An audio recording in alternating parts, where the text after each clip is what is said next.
For the most part, I've always made a living as some sort of digital content creator. Whether I was shooting yearbook photos or designing sunglasses, being creative has been at the core of my entire career up to this point. But of course, with that comes my fair share of creative block and creative frustration. For most of my career, I've always just accepted that that was a necessary piece of the process, and I think it is for the most part. But over the last year, I've tried to figure out how to best pull the levers of my life to push through creative block faster and find hacks to keep myself in a more creative mindset. We keep playing with fire, knowing it's a dangerous game. Yeah, we keep playing with fire.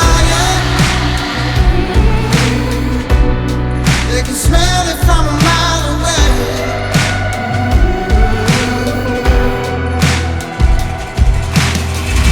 So I think first and foremost, the biggest creativity hack I've unlocked in the last year has been organization.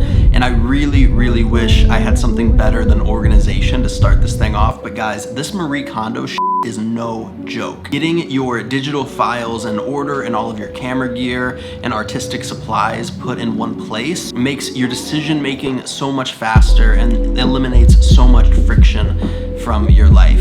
I historically have been very bad at this. I always had camera bags that were just filled to the brim. There was no order in what gear went in what place, and so whenever I went scavenging for a piece of gear or a lens or something that I needed to create, I wouldn't find it. And during that frustration, it's a lot easier to give up on the idea instead of actually pushing through. Blocking out like a really solid chunk of time to just go through hard drives and cameras and really all the tools that you use to do your job is easily going to make you a 10 times better content creator, just because you're going to free up space in your mind to focus on the things you actually care about.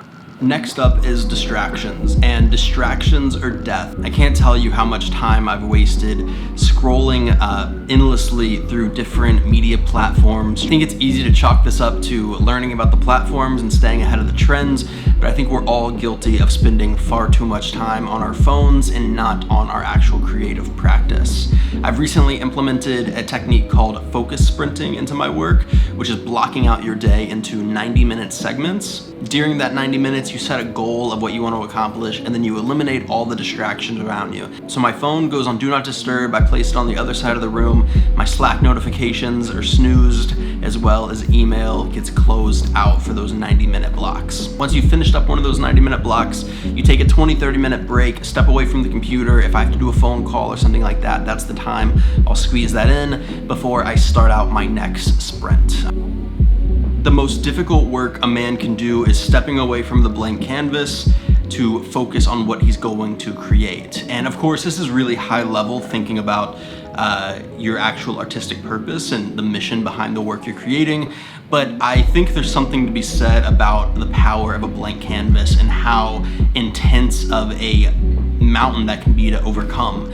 I used to constantly sort of sit and stare at a blank Photoshop canvas or an empty timeline in Premiere and just wait until all the ideas felt right. And I try not to do that as much anymore. Now it's about getting ink on the page as quickly as I can. What I mean that is just start playing. Start experimenting with different assets, whether it's photos or videos or whatever your craft is. Every time I start working on a video, if I don't ultimately know what the end goal of that video is, I just start dragging clips into my timeline and readjusting them and cutting them back and forth and trying to learn new effects, because I know at some point an idea will actually spark from that and I'll be able to continue on with the project. Number 4 is finding your space, and this comes down to your actual environment. Your environment is going to influence your ability to be creative around the clock. I think it's why musicians really focus on getting a certain vibe happening in a music studio before they can actually start creating, and it's because it's super necessary to have your environment match your mindset, and then those will feed off of each other.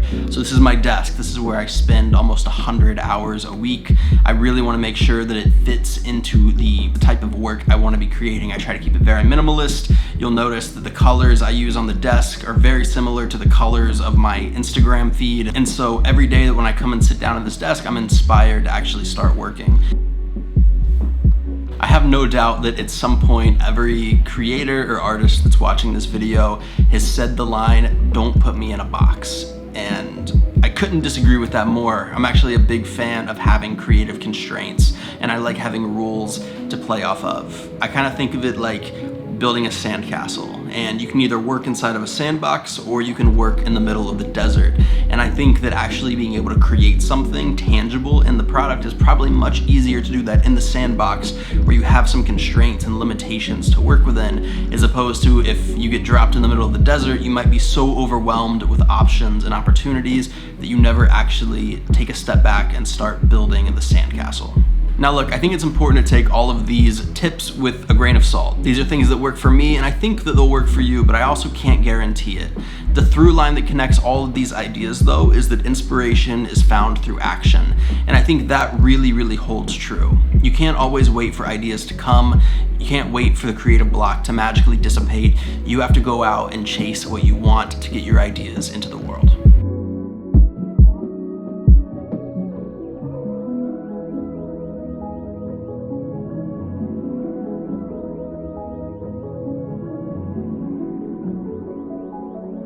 And my